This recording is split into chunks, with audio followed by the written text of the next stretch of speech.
Buenos días. Hoy vamos a continuar con el estudio del tema de propiedades de las sustancias, pero también que en la conferencia anterior lo que estudiamos fue precisamente la parte de propiedades de las sustancias que corresponde al gas ideal. O sea, nosotros estudiamos en la conferencia anterior el gas ideal y vimos aspectos relativos a esa sustancia, que es un modelo importante dentro de la termodinámica. Hoy vamos a continuar con el estudio del mismo tema de propiedades, solo que ahora vamos a hacer extensivo ese tema al tratamiento de las mezclas de gases ideales. ¿Qué vamos nosotros a ver en esta conferencia? Bueno, lo que vamos a estudiar en esta conferencia es lo siguiente. Primeramente, nosotros vamos a explicar brevemente la forma en la que se componen las mezclas, cómo se trabaja la composición de las mezclas, o sea, de qué manera usted es capaz de conocer la composición de una mezcla.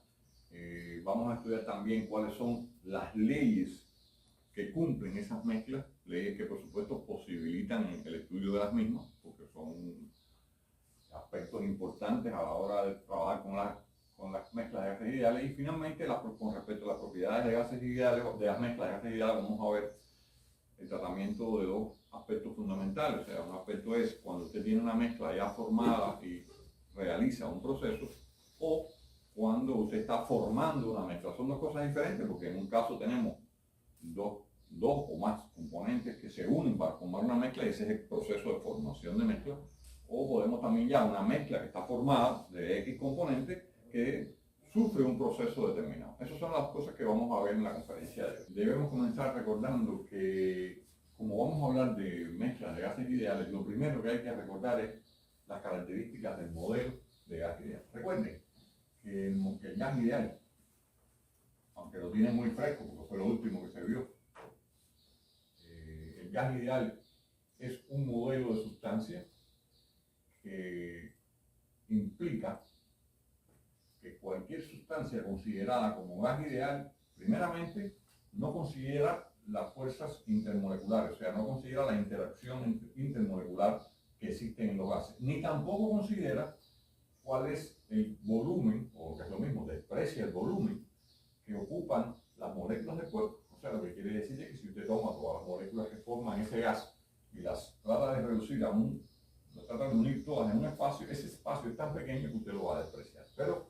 esas dos restricciones aplicadas a ese modelo llevan a tres detalles importantes. Uno es que un gas ideal debe cumplir con una ecuación de estado de este tipo. Una ecuación de estado que relaciona, por supuesto, tres propiedades y que tiene esta forma. Y que además un gas ideal tiene como peculiaridad el hecho de que la entalpía del gas ideal y la energía interna del gas ideal, ambas son función solamente de la temperatura. Lo que quiere decir que si usted tiene una mezcla de gases ideales, lo primero que usted tiene que tener claro es que cualquier mezcla de gases ideales es a su vez un gas ideal. O sea, el comportamiento de una mezcla de gas ideal tiene que ser el mismo que el comportamiento de un gas ideal. Eso es importante entenderlo, porque permite entonces tratar las mezclas siguiendo estos mismos principios. O sea, las mezclas también van a responder a ecuaciones de estado, las mezclas también van a tener entalpías y energías internas dependientes solamente de temperatura. Esos son los detalles iniciales para poder comenzar entonces a trabajar ya con lo que son la composición de las mezclas. Bueno, primeramente, cuando nosotros hablamos de una mezcla de gases ideales, estamos diciendo que en un determinado volumen, usted tiene un número de componentes gaseosos. Por ejemplo, un componente gaseoso 1, 2 y así hasta un componente n. Quiere decir que usted puede tener en una mezcla de gases un número n de componentes y por lo tanto usted debe ser capaz de expresar la composición de esa mezcla en función de esos componentes. Primeramente, hay detalles que son muy lógicos, ¿no?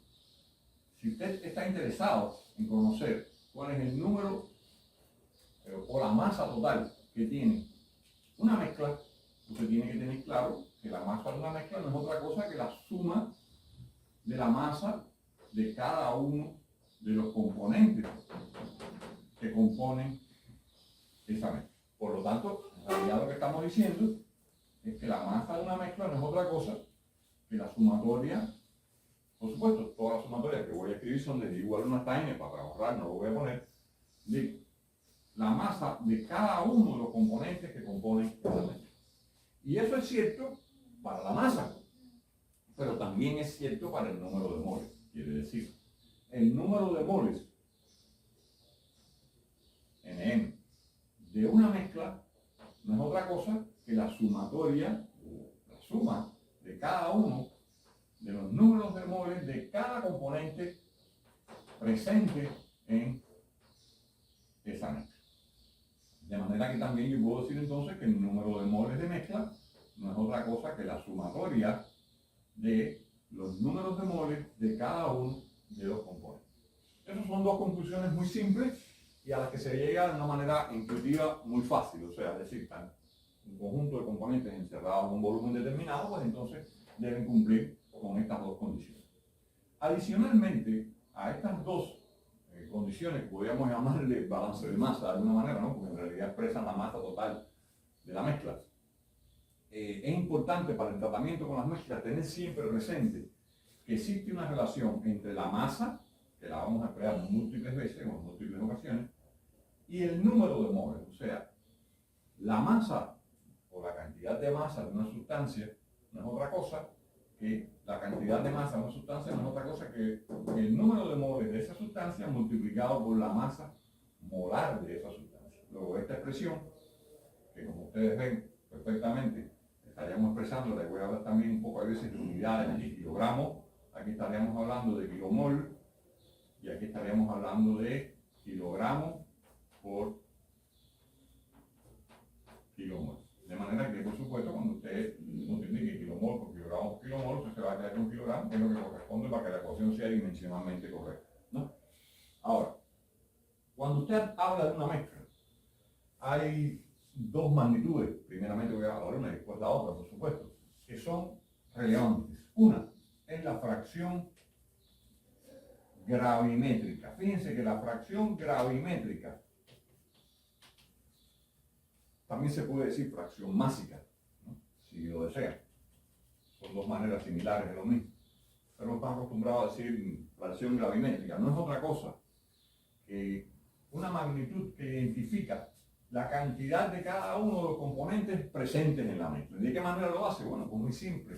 La fracción gravimétrica, que para nosotros va a ser la letra G, de un componente, por ejemplo, I, no es otra cosa que la masa de ese componente dividido la masa de la mezcla.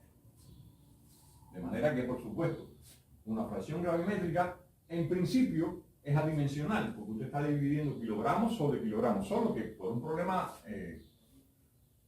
importante, porque en el futuro pudiera ser necesario tener ese conocimiento, usted debe entender que esa relación o fracción gravimétrica no es otra cosa que la cantidad de kilogramos de un componente I dividido la cantidad de kilogramos de mezcla. Eso debe quedar claro, porque a pesar de que es adimensional, bueno, pues en realidad estos son los kilogramos de un componente y estos son los kilogramos de la mezcla. Eso es importante porque a la hora de usted utilizar estas fracciones debe saber en realidad con respecto a qué componente se está calculando, ¿no? Lógicamente, si esto es cierto, usted lo que está diciendo es que la fracción gravimétrica no es otra cosa que la masa de un componente dividido la sumatoria de las masas de cada uno de los componentes, que es en realidad lo que usted está tratando de. Y no es muy difícil notar que cuando usted diga, por ejemplo, las sumatorias de todas las fracciones gravimétricas de una mezcla, ese número no tiene otra posibilidad que no sea ser igual a la unidad. Porque claro está, cada uno de estas magnitudes son fracciones que cada uno de esos componentes ocupa en una mezcla. Bueno, pues como mismo se define esta fracción gravimétrica, también se define una fracción molar.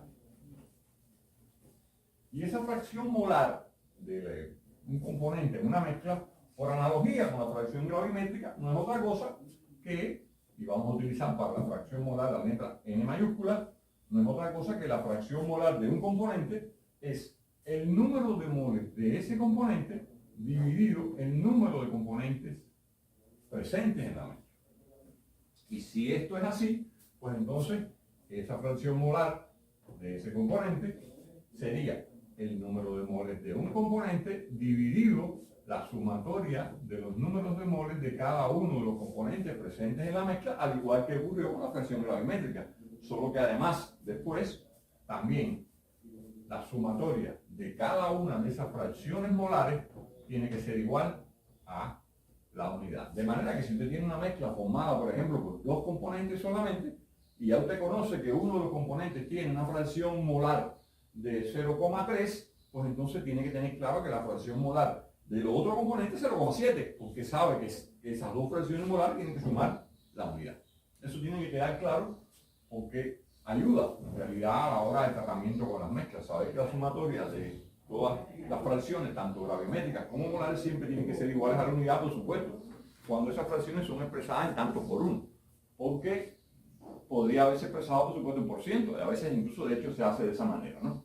Al igual que ocurrió aquí, bueno, pues aquí también, por supuesto, usted las unidades que tendría sería kilomol del componente I sobre kilomol de mezcla. Y por lo tanto también tendría una fracción molar adimensional, pero siempre considerando que usted está hablando de cantidad de kilomoles de un componente de esa mezcla dividido la cantidad de kilomoles de la mezcla totalmente. Como existe, como usted se nota, ¿no? Existe fracción molar y existe fracción gravimétrica, pues también es importante que usted sepa cómo convertir de una a la otra. O sea, cómo yo puedo, cuando tengo una composición molar o tengo una composición gravimétrica, llevar de una a otra composición. Fíjense que cuando se dice tener composición gravimétrica o tener composición molar, es cuando usted le dicen que usted tiene tanta cantidad, en tanto por uno, de componentes como composición de una mezcla. Se lo pueden haber dicho de forma gravimétrica o se lo pueden haber dicho de forma molar, y tienen que saber diferenciarlas porque no son iguales. ¿Y por qué no son iguales las fracciones gravimétricas que las fracciones molares? Bueno, muy simple, porque las masas molares de la sustancia no son iguales y por lo tanto entonces modifican las proporciones de las mezclas gravimétricas cuando usted las trata como si fueran molares. Eso tiene que quedar claro, ¿no? Ahora bien, ¿cómo se lleva de una fracción a la otra? Bueno, muy simple. Por ejemplo, digamos, si usted está en presencia de la fracción gravimétrica, que no es otra cosa que la masa de ese componente I sobre la sumatoria de los componentes que componen la mezcla, como les dije igualmente al principio, o sea, cada una de esas sumatorias siempre son desde igual 1 hasta n. No lo voy a escribir para no tener que escribir tanto en la pizarra, pero en realidad todas estas sumatorias están definidas desde igual 1 hasta n, y por supuesto la variación de I es la de este coeficiente. Ahora, como nosotros sabíamos de un inicio que la relación que hay entre la masa y el número de moles es la masa molar, nosotros podemos entonces sustituir en esta expresión que está arriba, podemos decir, bueno, pero esto es lo mismo que haber dicho el número de moles de I por la masa molar de I. Y entonces en la parte de abajo también podríamos haber dicho, este es la sumatoria del número de moles de I por la masa molar de I.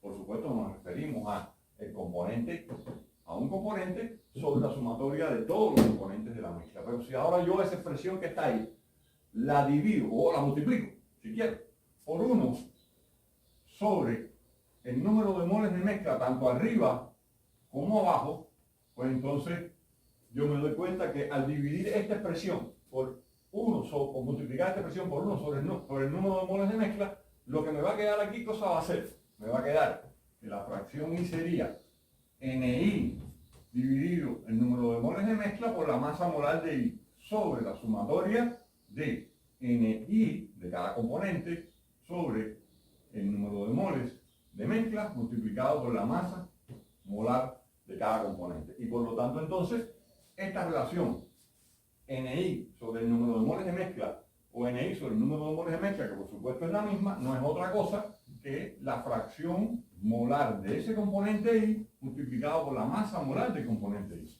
dividido la sumatoria de un término similar, solo que aquí abajo, por supuesto, la sumatoria lo que hace es expresar la cantidad total en la mezcla.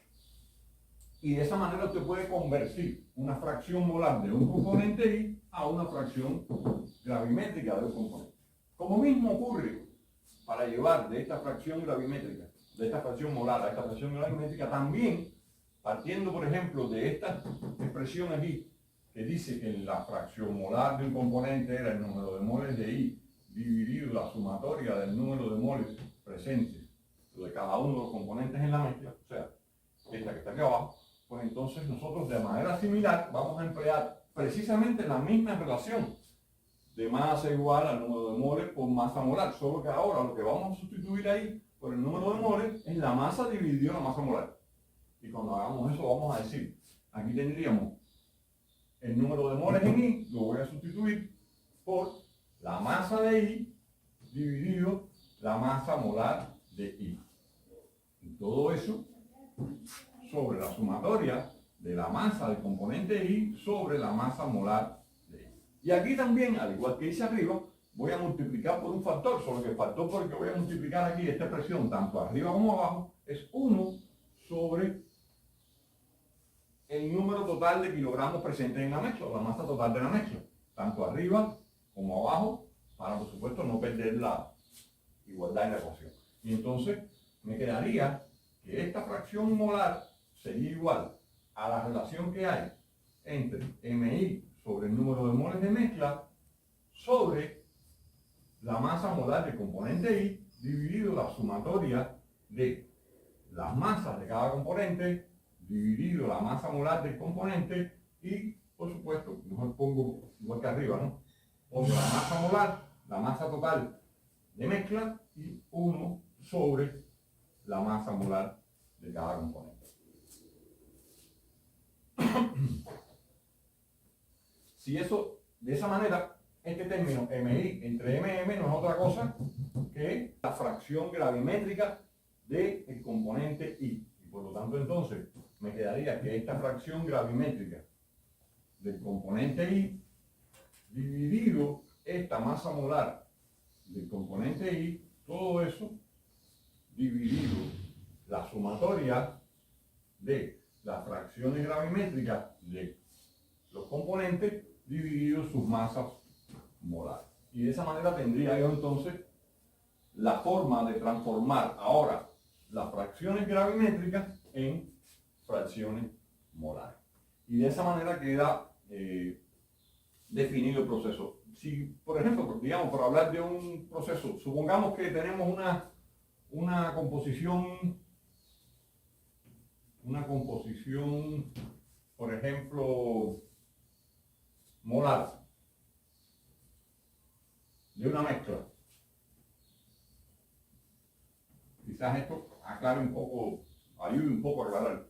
Digamos, una composición molar de una mezcla y se les da esa composición molar de una mezcla como si fueran, digamos, 0,2 de CO2. Voy a solamente formarla con dos componentes para que sea más rápido, ¿no? Y 0,8, lógicamente, de, por ejemplo, CO. Una mezcla de dióxido de carbono, 0,2%, dióxido de carbono, 0,2 dióxido de carbono, 0,8 CO. Y esta composición es una composición molar. Quiere decir, si yo quiero conocer cuál es la composición gravimétrica de esta mezcla, porque lo que me están diciendo es qué cosa es, que fíjense, para que se den cuenta de la relación entre lo que he escrito como ecuaciones y lo que en realidad uno hace cuando uno trabaja. O sea, ¿qué es lo que me están dando aquí? Me están diciendo que la fracción molar del CO2, ¿a qué cosa es igual? A 0,2. Y me están diciendo que la fracción molar del monóxido es igual a 0,8. Lógicamente, pueden comprobar que la sumatoria de las dos fracciones molares de la mezcla son, por supuesto, igual a la unidad, ¿no? Eso está claro. Ahora, si yo quisiera que esa composición fuera expresada, por ejemplo, de forma gravimétrica, yo tendría que decir, bueno, si quiero expresar esta composición molar de forma gravimétrica, tengo que llevar esto a esta composición. Y entonces no es muy difícil, porque usted diría, por ejemplo, si yo quiero la composición molar del CO2, gravimétrica, discúlpenme, del CO2, ¿qué yo tengo que hacer? Bueno, pues la fracción gravimétrica del CO2 sería ¿qué cosa? Fíjense que lo que dice ahí no es otra cosa que la multiplicación de la fracción molar de ese componente por su masa molar dividido la sumatoria de la fracción molar de cada componente por sus masas molares. Lo que quiere decir, si me refiero al CO2, ¿qué tengo que poner? ¿Cuál es la fracción molar del CO2? 0,2.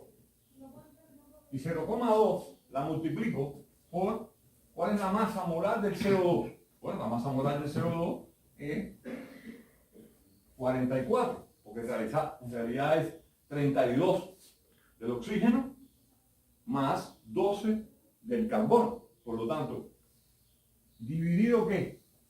Dividido la multiplicación de la suma, o sea, dividido la sumatoria de las fracciones molares de cada componente por las masas molares de cada componente. O sea, lo tengo que dividir por 0,2, que multiplica 44, más 0,8, que multiplica a la fracción o la masa molar del monóxido, que sería en este caso la masa molar del monóxido sería 16 más 12 sería 28. 28.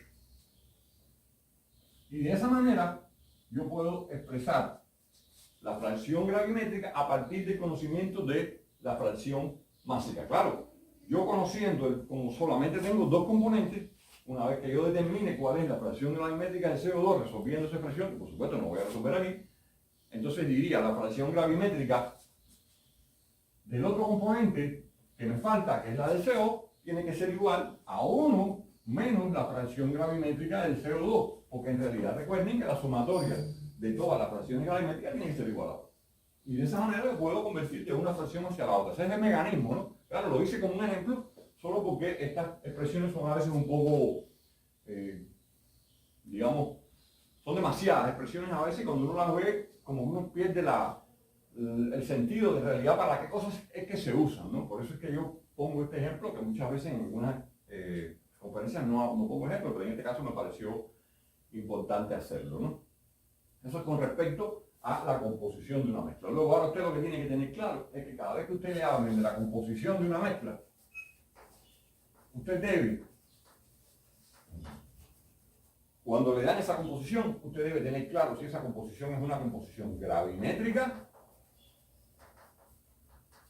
o una composición molar, porque son las dos opciones que usted tiene normalmente. Después van a darse cuenta que hay una forma de expresar la composición molar que es diferente para los gases ideales, pero bueno, no importa, por ahora podemos asumir así, que es una composición gravimétrica o una composición molar, porque muchas veces usted recibe esa composición sin información y si no la tiene no puede saber cuál de las dos está hablando, y no son iguales, como ya usted podrá haberse dado cuenta, ¿no? No sé, vamos ahora, ya que tenemos claro cómo es la composición de una mezcla, a entrar en lo que en realidad serían las leyes de esas mezclas, lo cual por supuesto es importante porque las leyes de las mezclas son las que nos permiten entender y después incluso ayudarnos a determinar cuáles son las propiedades de esas. Ya, teniendo claro la relación que hay entre la composición gravimétrica y la composición molar y qué cosas cada una de ellas, pues entonces vamos a pasar al estudio de las leyes de los gases y de las mezclas de gases ideales. Aquí hay dos leyes fundamentales, que son la ley de Dalton o ley de las presiones parciales y la ley de Amagat o ley de los volúmenes parciales. Vamos entonces a empezar por la ley de Dalton, ¿no? Hay que entender que esta ley tiene bastante importancia dentro del estudio de la termodinámica, por lo tanto hay que comprenderla bien y lo que significa la ley. Yo primero la voy a enunciar y después poco a poco vamos a ir llegando a conocerla mejor, ¿no? ¿Qué cosa dice la ley de Dalton? La ley de Dalton dice fundamentalmente que cuando usted tiene una mezcla de diferentes componentes gaseosos, por supuesto estamos hablando de gases ideales, una mezcla de gases ideales formada, cada uno de los componentes de esa mezcla, o sea, cada uno de los gases que están presentes en esa mezcla, se comporta en la mezcla como si él estuviera solo ocupando todo el volumen. Fíjense que eso quiere decir que si usted tiene, por ejemplo, 5 componentes, lo que usted está diciendo es que cada uno de esos 5 componentes, su comportamiento en la mezcla es tal que él se mueve dentro de esa mezcla, o las moléculas de ese gas se mueven dentro de esa mezcla, como si no existieran las demás. Por lo tanto, en realidad, es como si él estuviera solo ocupando todo el volumen.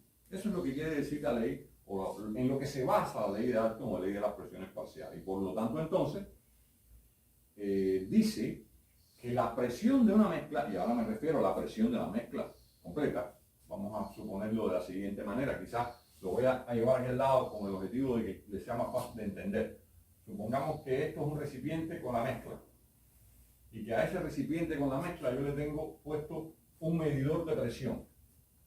Pensemos en un manómetro clásico, ¿no? de medición de presión.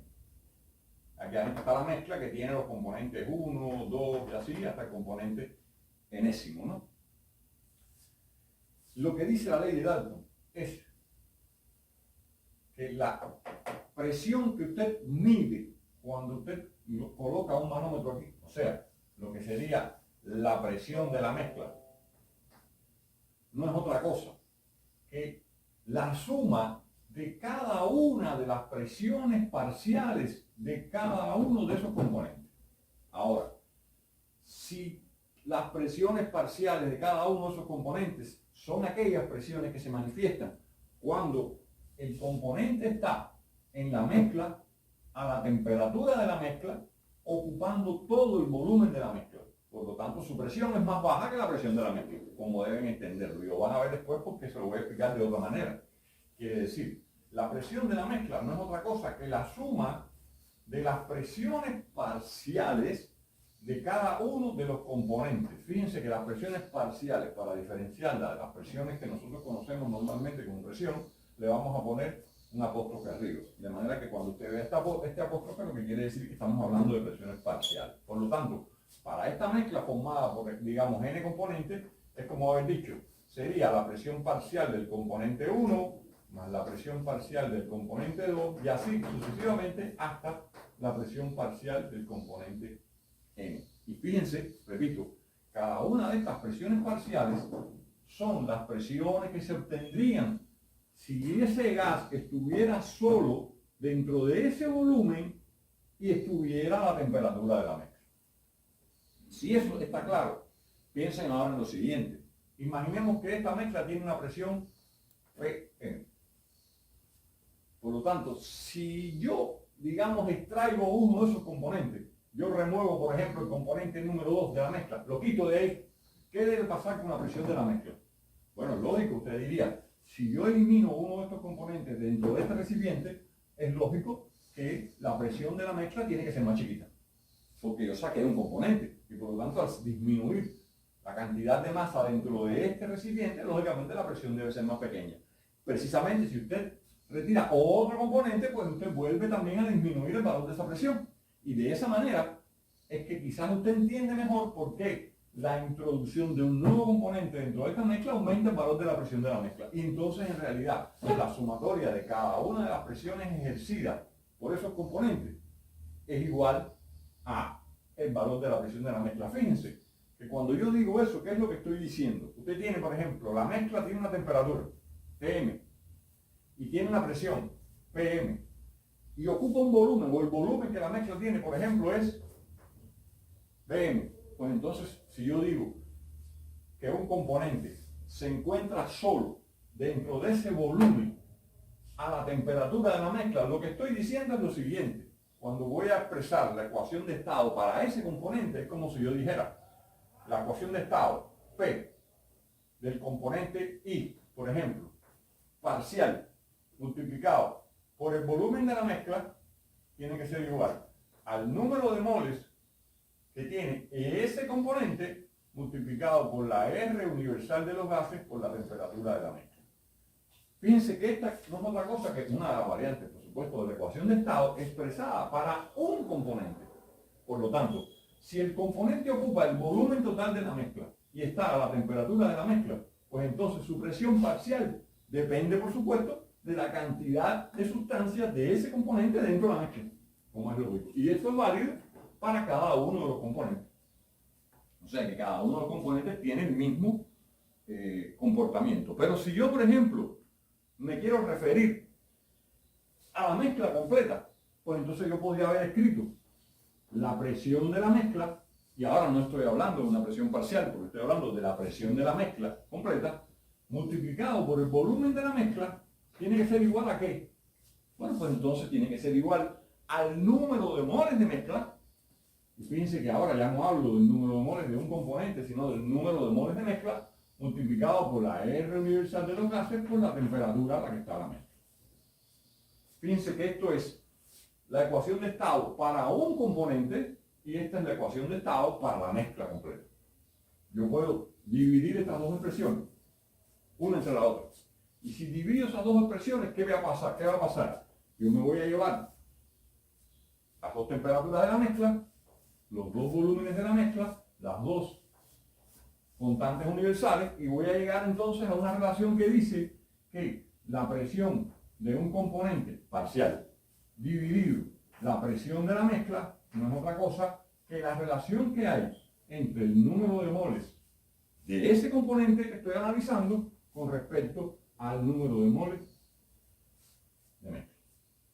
¿Y qué cosa es el número de moles de un componente sobre el número de moles de mezcla? Bueno, pues la fracción molar de ese componente. Por lo tanto, entonces, la presión parcial de un componente I no es otra cosa que la fracción molar de ese componente multiplicado por la presión de la mezcla. Y esta conclusión es importante porque nos permite determinar cuál es el valor de la presión a la que cada componente se encuentra dentro de esa mezcla.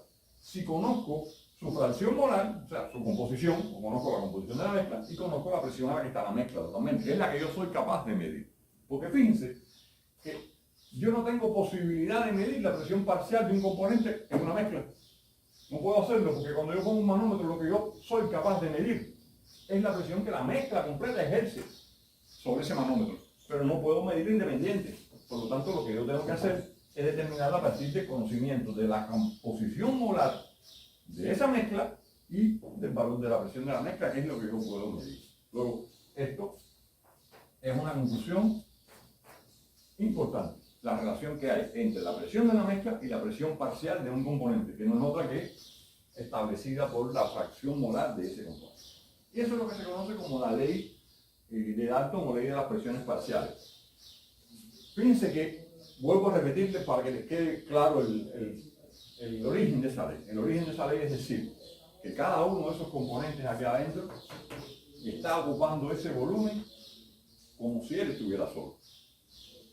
Por lo tanto, si él está solo dentro de esa mezcla, pues entonces la presión parcial de él dentro de esa mezcla, ¿de qué depende?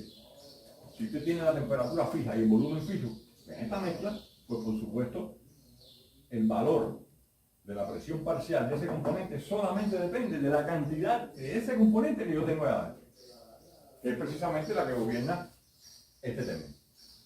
Eso es lo que quiere decir la ley de las presiones parciales o ley de Dalton. Vamos entonces ahora a pasar a otra de las leyes, que es la ley de Amagat, o ley de los volúmenes parciales. Es importante que usted entienda que estas dos leyes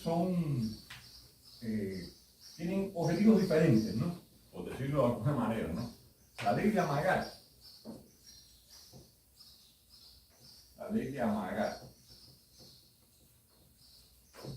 o ley de los volúmenes parciales, si quieren llamarlo así.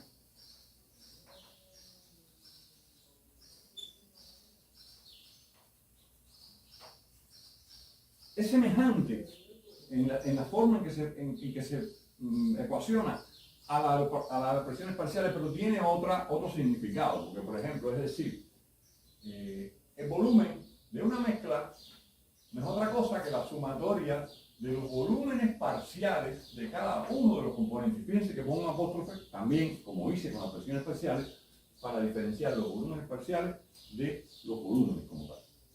Bueno, por lo tanto, si esto es así, lo que quiere decir es que cuando yo tengo una mezcla, como aquella de la que hablé allí, por ejemplo, vamos a suponer que tenemos la misma mezcla, ahora no me voy a referir a las presiones, sino me voy a referir a los volúmenes, 1, 2, y así, hasta el componente enésimo. Imagínense que yo tengo un componente que yo logro poner cada uno de esos componentes a la temperatura de la mezcla y a la presión de la mezcla. Fíjense, diferente, no es que estoy diciendo, porque si yo voy a poner un componente a la temperatura de la mezcla y a la presión parcial, el componente ocupa todo el volumen, porque es lo que dice aquella ley. Sin embargo, si yo digo, yo voy a tener el componente, por ejemplo, el componente cualquiera, 1, a la presión de la mezcla, yo diría, a la presión de la mezcla, ¿cuál será el volumen parcial de ese componente? Y dependerá de qué, del número de moles de ese componente que yo tenga por la R universal de los gases por la temperatura que tenga la mezcla. Fíjense que hay una diferencia entre la forma en que yo expreso esta expresión cuando cuando el elemento o el componente está a la presión de la mezcla. El volumen que ocupa no puede ser el volumen de la mezcla, como es lógico. Porque si dijimos aquí que cuando él ocupa todo el volumen, él está a una presión parcial que es más baja que la presión de la mezcla, lógicamente, pues entonces si yo pongo el componente a la presión de la mezcla, es como si yo hubiera tomado el volumen de la mezcla y lo hubiera reducido para poder llegar a esta relación. Pero como mismo pasó allá, también yo puedo expresar que la presión de la mezcla por el volumen de la mezcla es igual al número de moles de mezcla por la R universal por la temperatura de la mezcla, y eso no lo puede evitar nadie, ¿no? Por lo tanto, si divido las dos expresiones, me llevo las dos temperaturas, las dos N, me voy a llevar las dos presiones y me va a quedar que el volumen parcial de un componente dividido el volumen de la mezcla no es otra cosa que la fracción molar de ese componente, que como vimos allá era N1.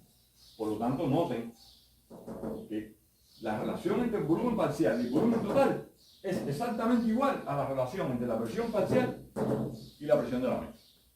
Esa analogía entre las dos cosas es importante entenderla, porque fíjense que esto que está aquí,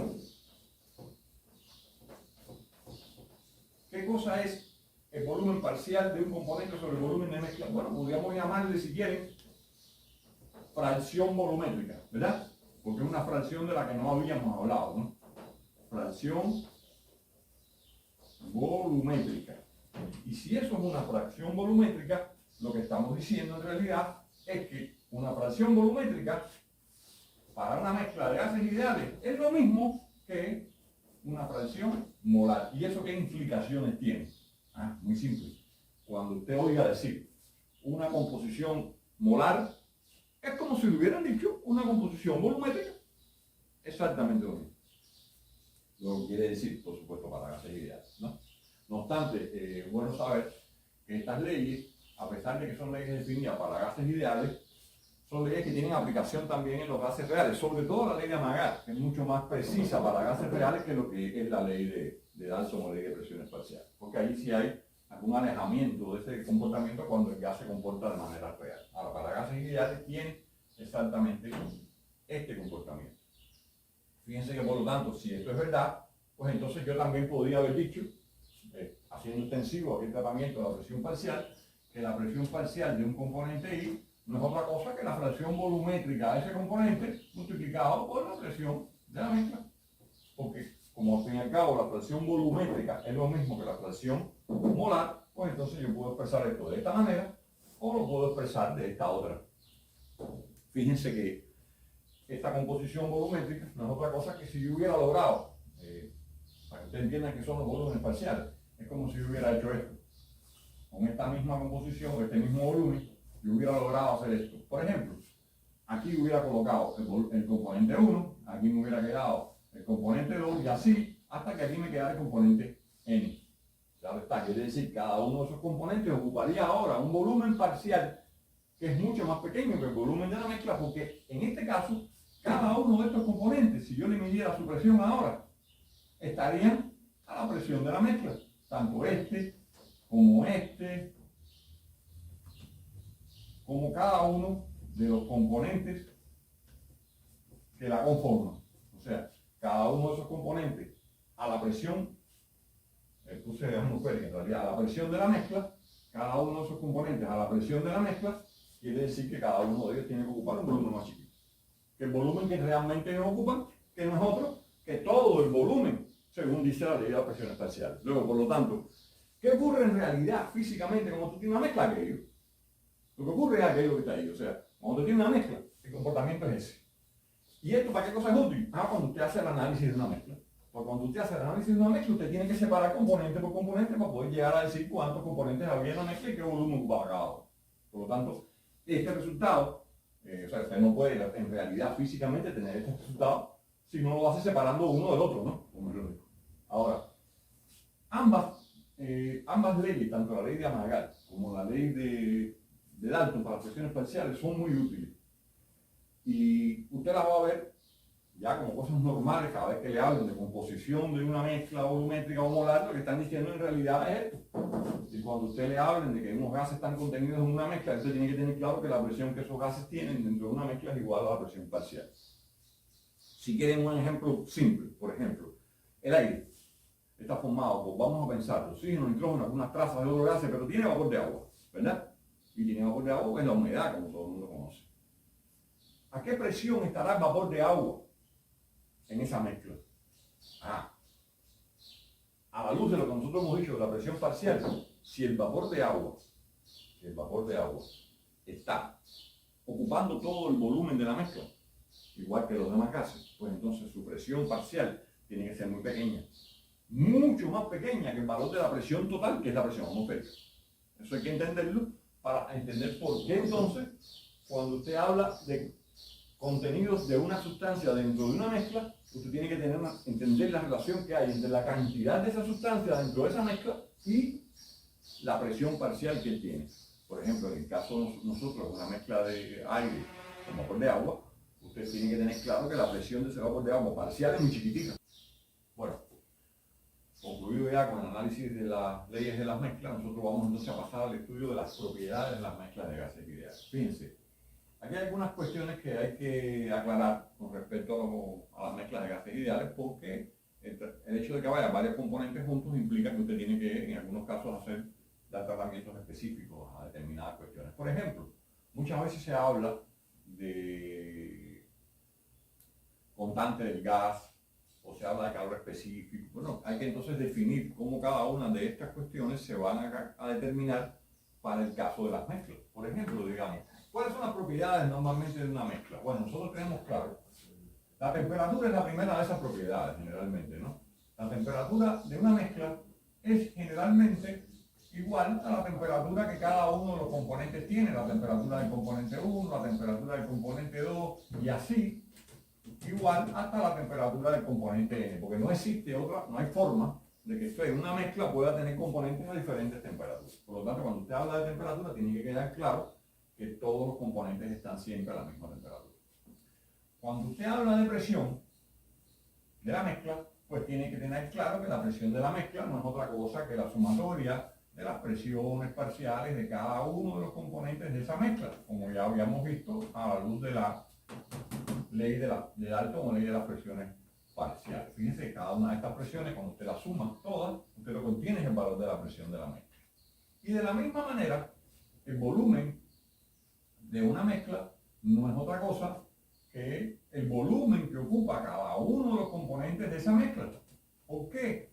Porque entonces lo que estamos diciendo nosotros aquí es que cada uno de los componentes de la mezcla ocupa el volumen de la mezcla, por supuesto porque usted está considerando que cada uno de esos componentes está a su presión parcial.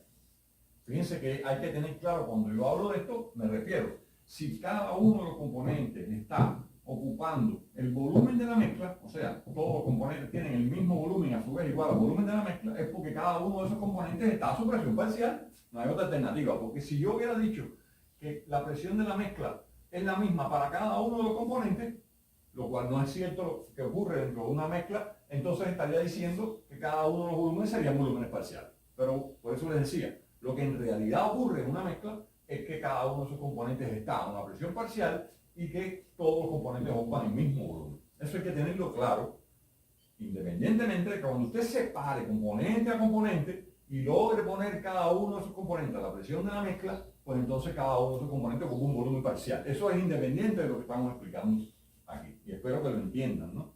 De esa manera. Esas son las tres propiedades fundamentales de las que normalmente nosotros hablamos. Ahora, por ejemplo, digamos, ¿cómo usted determina la constante particular de una mezcla? Porque, bueno, la mezcla de gases es un gas también, ¿no? Por lo tanto, si cada uno de los gases tiene una constante particular, pues no es nada raro que la mezcla como tal tenga una constante particular de ella, ¿no? Bueno, pues al igual que ocurre con todos los demás gases, cuando usted quiera determinar cuál es el valor de la constante particular de la mezcla, usted lo que tiene que hacer es dividir el valor de la constante universal de los gases por el valor de la masa molar de la mezcla. De hecho, esto que está aquí, que es la masa molar de la mezcla, en realidad es conocido como masa molar aparente. Y se le llama masa molar aparente porque en realidad, como no pertenece a una sustancia en particular, pues entonces es aparente porque está conformada para una mezcla y depende, por supuesto, de las características que esa mezcla tenga. Es un término muy utilizado, sobre todo cuando usted vaya a trabajar la parte ya de combustión y demás, y es importante que usted sepa que la masa molar aparente de una mezcla se determina como la sumatoria de igual 1 hasta n de las fracciones molares de cada uno de esos componentes multiplicado por la masa molar de cada componente. Y fíjense que aquí vamos a tomar la misma mezcla, por ejemplo, que tomamos como ejemplo al principio. No sé si recuerdo bien, puse, la mezcla tenía 0,2 en una composición molar, o ya sabemos que puede también ser una composición volumétrica, porque ya sabemos que la composición volumétrica y la composición molar son la misma cosa. Habíamos dicho que teníamos CO2, 0,2 de CO2 y teníamos 0,8 de monóxido, ¿no? Me parece que esa fue la mezcla que usamos al principio. Pues entonces, si nosotros decimos que tenemos esta composición, ¿cuál sería el valor de la masa molar aparente de esa mezcla? Ojo, porque aquí hay muchas, generalmente a lo largo de los cursos, los estudiantes tienden a confundir y hacer lo siguiente. ¿Cuál es la masa molar del CO2? Bueno, la masa molar del CO2, ya lo dijimos ahorita, era 44, porque es el resultado de decir 12, ¿verdad? Que es la masa molar del carbono, más 10 más 32, que es la masa molar del oxígeno molecular. Y en el caso del CO, tendríamos que es la masa molar del carbono más 16, que es la masa molar del oxígeno atómico, ¿no? Lógicamente, este resultado era 44, ¿no? Eso ya lo sabíamos de ahorita, y este resultado era 28, ¿no? Esas dos masas molares pertenecen a estos dos compuestos, a CO2 y a CO. Entonces, es un error común en los estudiantes decir que la masa molar de una mezcla como esta es la suma de estos dos números, y eso es un error grave. Porque en realidad noten que la masa molar aparente de esta mezcla se determina como la sumatoria de las fracciones molares por las masas molares de cada componente. O sea, usted tendría que haber dicho cuál es la fracción molar del primer componente. Por ejemplo, el CO2 sería 0,2 que multiplica a la masa molar del CO2, que en este caso es 44, que haría 44, más la fracción molar de este otro componente, que sería 0,8 multiplicado por la masa molar de ese componente, que por supuesto es 28.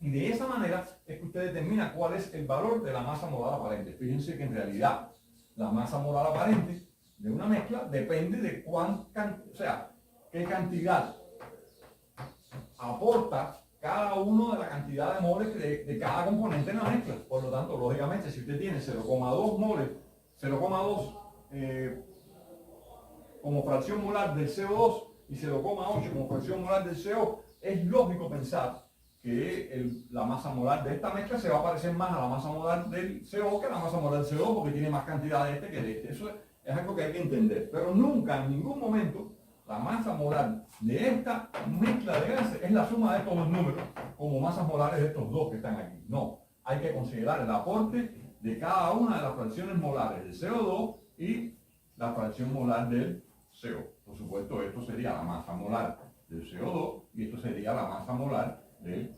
monóxido. Y de esa manera es que se determina el valor de la masa molar aparente. Masa molar aparente que usted puede emplear para determinar cuál es el valor de la constante particular del gas. Bueno, esta constante todos la conocen ya de física, ¿no? Es 8,314 kilojoule partido kilomol Kelvin, que son las unidades de la constante universal de los gases, como ya todos ustedes conocen de sus estudios anteriores. Con respecto, además de estas propiedades o de estas características que hemos visto hasta aquí, es importante también hablar, por ejemplo, de los calores específicos. Digamos, si usted quiere determinar cuál es el valor del calor específico de una mezcla, se sub PM, los calores específicos, ¿qué unidades se expresaban? Se expresaban siempre en kilojoule partido kilogramo Kelvin. Por lo tanto, quiere decir que el calor específico de una mezcla está muy directamente relacionado con la cantidad de kilogramos de cada componente que esa mezcla tenga. Mientras mayor es la cantidad de un componente en esa mezcla, me refiero a la composición gravimétrica, pues entonces más cerca del valor del calor específico de ese componente estará el valor específico de la mezcla. Fíjense que son composiciones decididas a partir de las cantidades de cada cosa presentes en la mezcla. Por ejemplo, ¿cómo se determina el calor específico a presión constante de una mezcla? Bueno, pues simplemente como la sumatoria de las fracciones másicas de cada componente multiplicado por el calor específico de cada uno de los componentes. Por eso les decía, si esto es así, el componente que tenga la fracción molar más grande va a ser el componente que va a predominar en el valor del calor específico. O lo que es lo mismo, el calor específico del componente que tenga la fracción molar más grande va a ser el que más predomina sobre el valor del calor específico presión constante de la mezcla. Y como esto es válido para el caso del calor específico a presión constante, pues también es válido para el calor a volumen constante o específico a volumen constante de la mezcla, que sería la sumatoria de las fracciones molares de cada uno de ellos por los calores específicos a volumen constante de cada uno de los componentes de esa mezcla.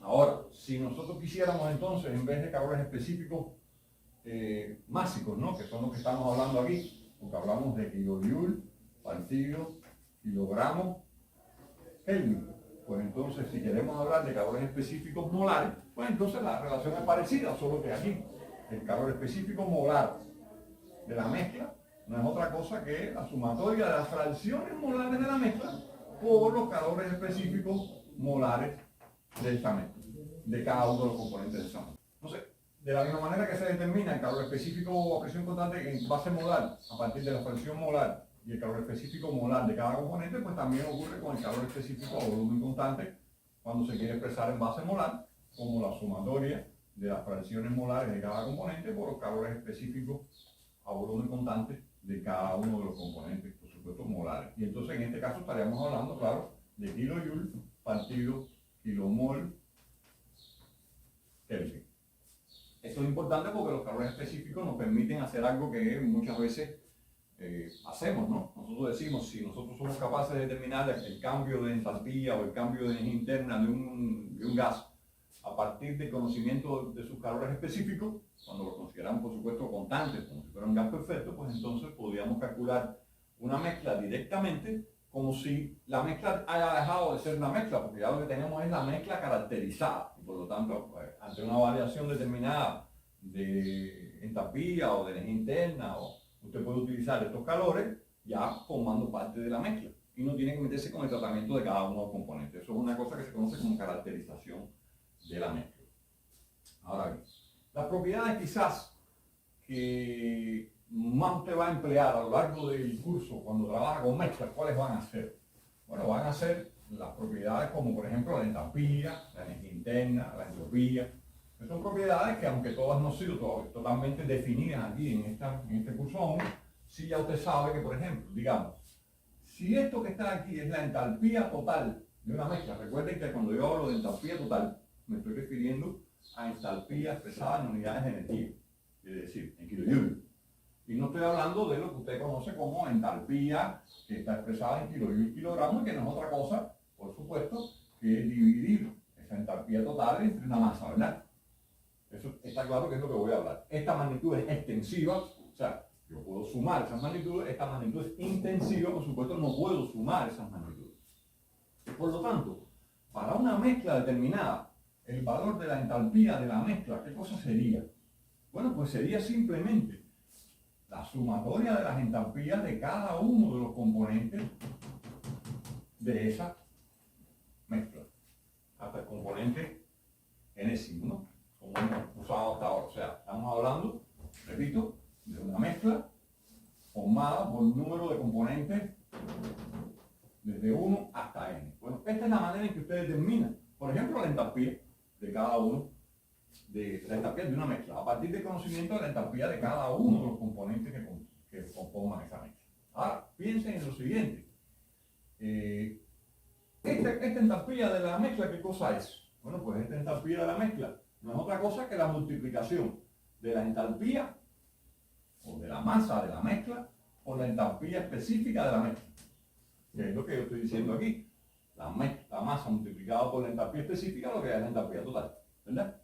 Y esto sería lo mismo que decir la masa del componente 1 por la entalpía del componente 1 más la masa del componente 2 por la entalpía del componente 2 y así hasta que lleguemos a la masa del componente enésimo por la entalpía del componente enésimo. Ahora bien, si nosotros dividimos esa expresión por el valor de la masa de la mezcla, o sea, si esta expresión la dividimos por la masa de la mezcla, noten que al dividir por la masa de la mezcla, que nosotros nos quedaríamos con que esto sería la entalpía de la mezcla específica.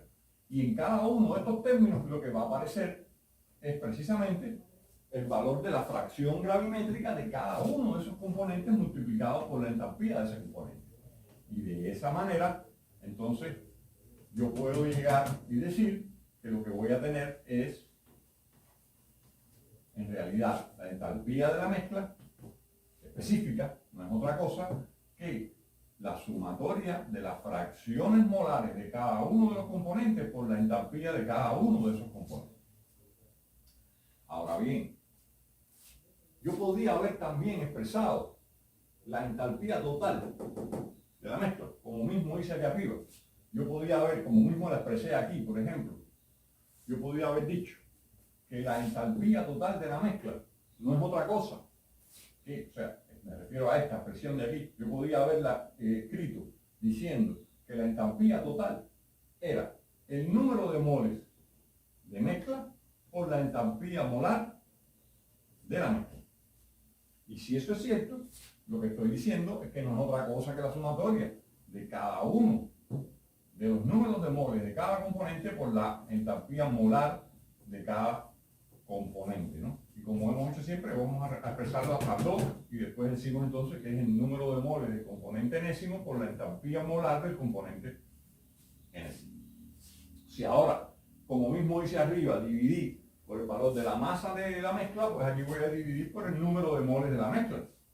Y si divido por el número de moles de la mezcla, entonces voy a tener que la entalpía molar de la mezcla no es otra cosa que la fracción molar de este componente por la entalpía molar de este componente más la fracción molar de este otro componente por la entalpía molar de ese componente y así hasta la fracción molar del componente enésimo por la entalpía molar del componente enésimo, que no es otra cosa que haber dicho que la entalpía molar de la mezcla es la sumatoria de las fracciones molares de cada componente multiplicado por la entalpía molar de cada uno de los componentes. Y eso es válido, como pueden ver aquí, para cualquier otra propiedad. Luego entonces yo puedo, sin necesidad de hacer todo ese desarrollo, yo puedo simplemente extender eso y decir que, por ejemplo, la energía interna de una mezcla no es otra cosa que la sumatoria de las fracciones másicas de cada componente por las energías internas de cada componente. O la fracción o la energía interna en base molar de la mezcla es la sumatoria de las fracciones molares de cada componente multiplicado por la energía interna de cada componente. Y lo mismo que es válido para la entalpía, es válido para la energía interna, también es válido para la propiedad de entropía, que ustedes todavía no han estudiado, pero que ya pueden irla considerando dentro de su análisis como la entropía de la mezcla no es otra cosa que la sumatoria de las fracciones molares de cada componente por la entropía de cada componente presente en la mezcla, ¿no? Igual que con respecto a las demás propiedades. Y por supuesto también la entropía molar, en base molar de esa mezcla sería la sumatoria de las fracciones molares de cada componente por la entropía molar, en base molar de cada componente. Esto es lo relativo a las propiedades o cómo se pueden determinar las propiedades de una mezcla. ¿Qué es lo que a nosotros más nos interesa muchas veces que la determinación de una propiedad en particular? Es la determinación de los cambios que puedan ocurrir en un proceso o una mezcla o un proceso de formación de mezcla. Eso es importante entenderlo. Quizás lo más importante de todo lo que usted ha visto aquí en este tratamiento es esta expresión que está aquí arriba. Porque esta expresión que está aquí arriba, que por supuesto también es válida para la energía interna y también es válida para la entropía, por supuesto cuando hablamos total, estamos diciendo que cuando usted tiene una magnitud expresada de manera total, o sea, en este caso en forma de energía, o en unidades de trabajo de energía, que es kilojoule, usted puede decir que usted puede conocer en todo momento cuál es el valor de una propiedad, por ejemplo, como la entalpía de una mezcla, si usted es capaz de sumar la cantidad de entalpía total que cada uno de los componentes tiene. Porque, por ejemplo, como pueden ver aquí, la masa de la mezcla multiplicado por la entalpía de la mezcla, si podemos hacerlo un poquitico para que se den cuenta, esto sigue siendo HM, ¿verdad? Y si esto es HM, la entalpía de la mezcla no es otra cosa que la sumatoria de la multiplicación de las masas por las entalpías de cada uno de los componentes que componen esta mezcla. Eso tiene que quedar muy claro, porque cuando usted trabaja con cambios, ¿qué es lo que va a pasar? Y voy a ahorrar un momento esto para referirme a los cambios, ¿no? Entonces, cuando me refiero a un cambio, ¿qué quiero decir? ¿Cómo usted determina el delta H para una mezcla? O sea, suponiendo que esta mezcla está en este estado, por ejemplo, este es un estado 1, y esta mezcla pasa a un estado 2. La misma mezcla, ¿no? Pasa de un estado 1 a un estado 2. Pueden verlo como un estado inicial, un estado final, pueden verlo como un estado de entrada y un estado de salida, pueden verlo de muchas maneras con respecto a la nomenclatura, pero en realidad es el mismo. O sea, hay una transformación, ya sea de esta mezcla que estaba aquí y ahora pasó a estar en este estado, o simplemente una masa que entró por un sistema aquí y salió por esta parte del sistema. Fíjate que eso es aplicable tanto a sistemas abiertos como a sistemas cerrados. Recuerden, cuando hablamos de sistemas cerrados, es una masa que usted estudia. Cuando hablamos de sistemas abiertos, es una superficie que usted controla, entrada y salida de ese sistema abierto, ¿no? Eso es la diferencia en el tratamiento, pero la aplicación es exactamente la misma. Bueno, ¿qué es lo que quiere decir? ¿Cómo usted determina el cambio de entropía entre dos estados termodinámicos para una mezcla? Bueno, pues el cambio de entropía entre dos estados termodinámicos para una mezcla, el cambio de entropía de la mezcla, no es otra cosa que el cambio de entropía que experimenta cada uno de los componentes hasta el componente enésimo. Eso significa que, ¿cuál es el cambio de entropía que experimenta este componente? Bueno, pues simplemente es decir, esta entalpía total, ¿a qué cosa es igual? Esa entalpía total, como ustedes recordarán, es igual a la multiplicación de la masa por la entalpía específica, ¿verdad? Por lo tanto, sería decir, delta, sería decir, la masa del componente 1 que multiplica a la entalpía del componente 1 en el estado final. Fíjense que vamos a utilizar final e inicial. Final menos inicial. ¿De quién? Del componente 1 más la masa del componente 2 que multiplica a la entalpía final menos la entalpía inicial del componente 2 más, y así sucesivamente usted llegará a la masa del componente enésimo multiplicado por la diferencia entre la entalpía final y la entalpía inicial del componente enésimo. Fíjense bien en una cosa en esta expresión. Esto no es otra cosa que la variación de entalpía de la mezcla, que por supuesto es sumable, porque estamos hablando de una propiedad total, extensiva, en unidades, por ejemplo, de energía, kilojoule. Entonces usted llega y dice, si yo soy capaz de sumar de esta manera, es como si yo dijera, cuando yo tengo un proceso con una mezcla, yo tengo un número de componentes, 1, 2, hasta el enésimo componente, y tengo cantidades de sustancias de ese componente, cantidades de sustancias, o sea, masas de esos componentes 1, 2, hasta el componente enésimo. Por lo tanto, cuando la mezcla sufre un proceso de aquí a aquí, ¿cuánto cambia la entalpía de este componente 1 con respecto a la entalpía de ese mismo componente en el estado 2? Bueno, yo utilicé aquí el estado final y usted el estado inicial como nomenclatura. Final e inicial. Quiere decir que este final es igual que este. No, yo estoy diciendo simplemente que esta entalpía final menos esta entalpía inicial es un término para el componente 1 y esto sería para el componente 2 y esta sería para el componente 3. Ah, es cierto. Usted no tiene posibilidad, tiene dos condiciones. Cuando usted está realizando un proceso con una mezcla que ya existe, como este que yo dibujé aquí, usted va a tener simplemente condiciones iniciales para cada uno de los componentes. O sea, en este caso, entalpías iniciales para cada uno de los componentes que van a ser función de una única temperatura, porque es la temperatura a la que está la mezcla. ¿Está claro? Ahora, cuando la mezcla realice un proceso, ella va a terminar en otra temperatura. Recuerden que no hay posibilidad de que dentro de una mezcla usted tenga componentes a diferentes temperaturas. Por lo tanto, usted tiene todo esto a una temperatura inicial y todo esto a una temperatura final. Y eso hace que usted sea capaz de determinar las entalpías. Recuerde que las entalpías, los gases ideales, solamente son función de la temperatura.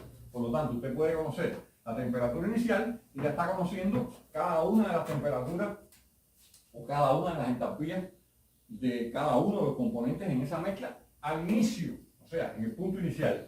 Cuando la mezcla evoluciona con estado final, usted termina teniendo entonces una entalpía diferente, pero todas las entalpías responden a una misma temperatura. Ese caso no es el mismo que cuando usted está formando una mezcla. Cuando usted está formando una mezcla, ¿qué cosa es lo que usted está haciendo?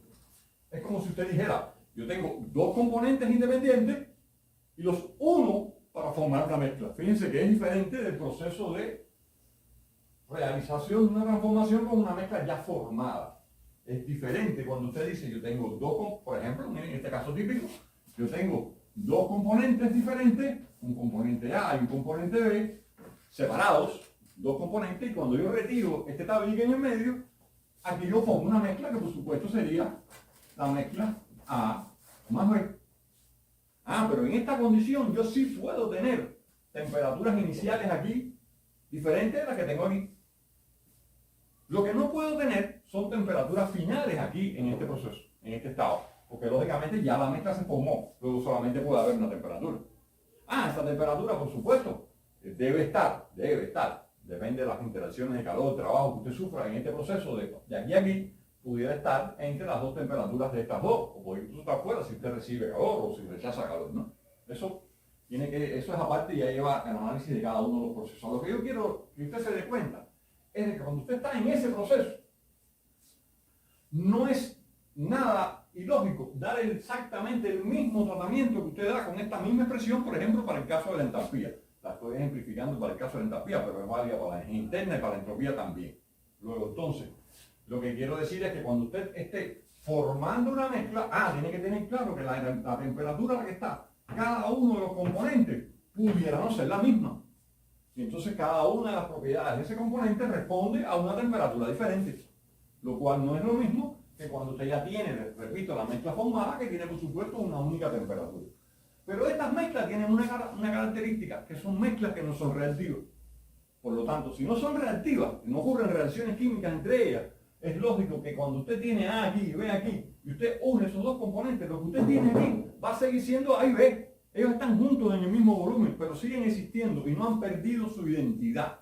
O sea, continúan existiendo. Si, por ejemplo, este era CO2 y este era monóxido, cuando usted forme la mezcla de CO2 y monóxido, usted va a seguir teniendo aquí CO2 y monóxido y no puede tener otra cosa. Por lo tanto, no ha cambiado la sustancia. Si estamos hablando, por ejemplo, de un sistema como este, la masa de CO2 que usted tenía aquí sigue estando aquí. Y la masa de CO2 que usted tenía aquí sigue estando aquí abajo. Por lo tanto, es válido llegar y decir, el componente 1, por ejemplo, el CO2. El CO2 aquí es la masa de CO2 que usted tiene. ¿Qué entalpía tiene cuando está aquí? Menos la entalpía que tiene cuando estaba aquí. ¿De qué depende esa entalpía cuando estaba arriba y esa entalpía cuando está aquí? Depende, por supuesto, de la temperatura que había aquí y de la temperatura que había aquí. Esta era la inicial y esta era la final. Solo que aquí puede haber un inicial A y puede haber un inicial B. Porque hay dos componentes separados que pueden tener diferentes temperaturas.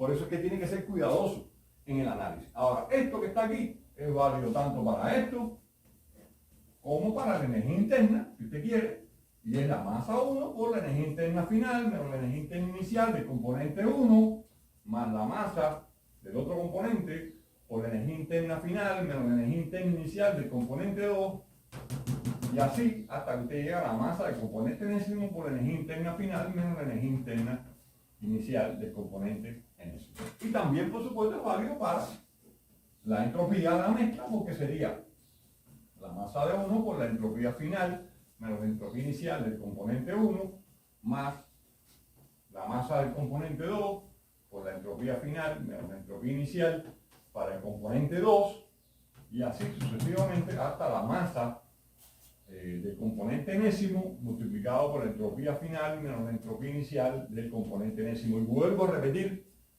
y el objetivo es que no haya confusiones. Esta entropía final no tiene por qué ser esta ni tiene por qué ser esta. Esta energía interna final no tiene por qué ser esta ni tiene por qué ser esta. Fíjense que esto es para un problema de ahorrar nomenclatura. Yo digo, este cambio en energía interna que experimenta un componente, este es el cambio de energía interna que experimenta el otro componente, y este es el cambio de energía interna que experimenta este componente. Por lo tanto, no tiene nada que ver este, no es este, ni es este, porque hay veces como usted ve la expresión y piensa que este término es lo mismo que este y lo mismo que este. No, para eso está este subíndice aquí que indica que eso pertenece a uno de los componentes de la mezcla. El tratamiento de las mezclas no es difícil, pero es un tratamiento que hay que realizar con cuidado. Hay que ser cuidadoso a la hora de trabajar con mezclas porque el número de términos que se generan, el álgebra de las expresiones a veces es muy largo, depende por supuesto del número de componentes, y por lo tanto hay que ser cuidadoso y no apurarse en el tratamiento de las mezclas y ser capaz de identificar desde un principio qué condiciones en la que usted está. Si usted tiene un proceso con una mezcla ya formada o usted está en un proceso de formación de mezcla. Bueno, por supuesto, van a haber algunas especificidades en el futuro, ¿no? Con respecto a la entropía, porque la entropía tiene características diferentes a la energía interna y a la entalpía. En el caso de las sustancias, en el caso de los gases ideales, como ustedes conocen, la energía interna y la entalpía son función solamente de la temperatura. Ya la entropía, que veremos más adelante, que acá estamos llegando a ella, es por supuesto función no solamente de temperatura, sino también en función de la presión. Y ahí hay un cambio con respecto a las propiedades. Entonces, ¿qué nos falta ahora para terminar el tema de propiedades? Bueno, es estudiar una mezcla particular. O sea, las mezclas, esta mezcla, como ustedes ven, es una mezcla que yo hasta ahora he hablado de gases que existen en un inicio y terminan siendo esos mismos gases en un final. Pero hay un tipo particular de mezcla que también es una mezcla no reactiva. O sea, no ocurren reacciones químicas, pero sí pueden ocurrir cambios de fase dentro de la mezcla de una sustancia. O sea, quiere decir, cuando usted tiene un proceso con una mezcla de un estado termodinámico a un estado termodinámico, digamos, podría haber un componente determinado que condensara a lo largo de ese proceso o se evaporara a lo largo de ese proceso, que era líquido inicialmente. Pero lo más común es que usted diga, bueno, yo terminé aquí con una determinada cantidad de uno de estos componentes en estado líquido.